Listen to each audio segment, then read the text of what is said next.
In today's highly advanced and information-saturated world, massive amounts of data are being generated every second of every day.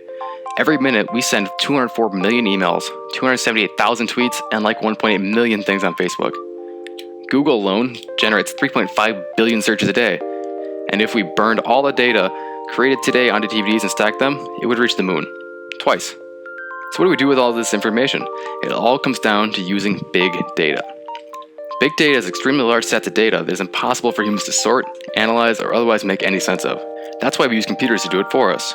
With the help of special programs, big data can be used to manage information and to recognize trends and patterns in human behavior. Everything from shopping habits to the way we use the internet. To put it simply, imagine it was your job to sort M&Ms by color and keep track of how many come in and go out. In small amounts, it's relatively easy. Just put them in bins and count them as they arrive and as they are taken.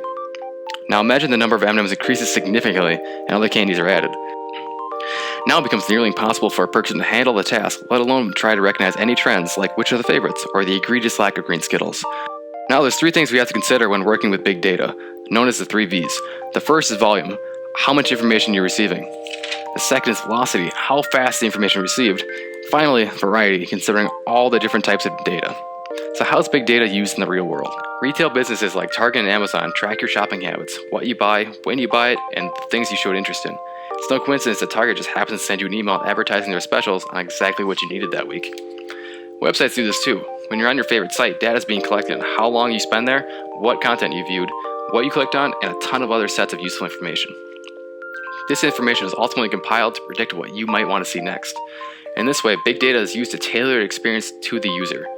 Other places that use big data are hospitals to document patient history and make treatment more effective, banks to track activity and detect fraud, and manufacturing to eliminate waste and solve problems faster, all through the power of analytics.